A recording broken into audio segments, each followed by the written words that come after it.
What we're going to do in this video is pull the microscope out on the framing model component of the reserve set 9-box framework, and also the frame the press component of the reserve set meeting 9-box framework. So let's have a look at the framing model. The framing model is a bird's eye view, a big picture of the entire sales campaign in relation to price, offers, and reserve, so that we can put everything into perspective in the most simple manner possible before we delve deep and go further into this meeting.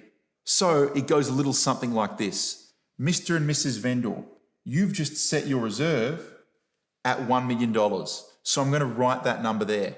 We've had offers at $860, $880, right up to $900,000. And all three of those buyers are still interested in your property.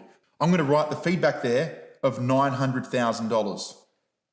Mr. and Mrs. Vendor, one of three things could happen tomorrow. First, and this is what we'd like to think will happen, is the bidders start bidding and the auction escalates above your reserve of $1 million. Now, if that happens, that's really great news, but I'm sure you'd agree with me, there's probably nothing there for us to talk about. We'll just let the bidders go for it and we'll see where they take the auction. But at the end of the day, you're going to be popping open the champagne because it's above the price that you want.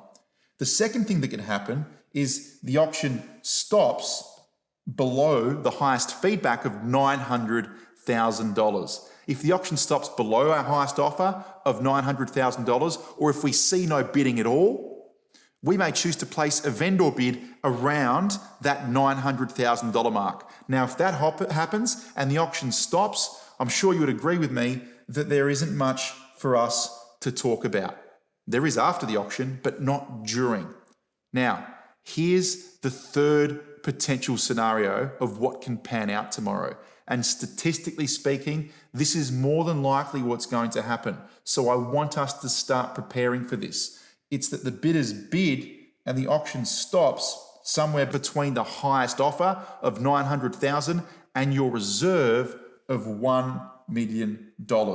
And this is the zone that we need to start preparing for.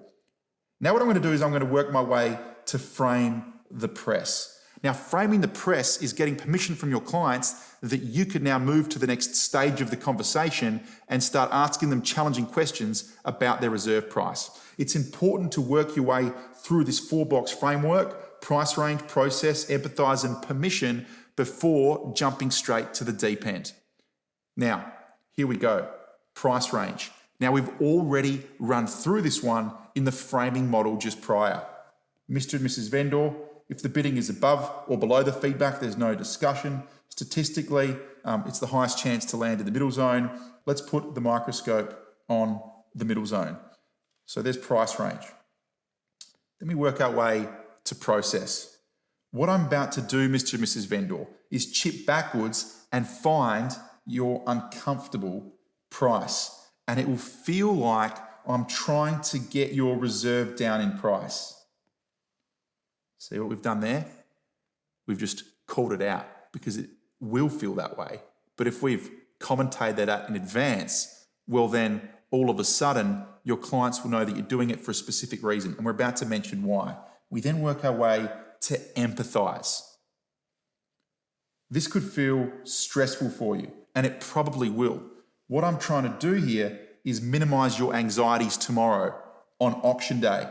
Once I didn't do this at a reserve set meeting, and it cost my vendor dearly, because what happened is we had competitive bidding that took us to a fair market value, but my clients rejected that offer because they weren't ready for it, and then took $20,000 less 1 week later because there was no better price out there and they needed to move on into the property that they'd already bought.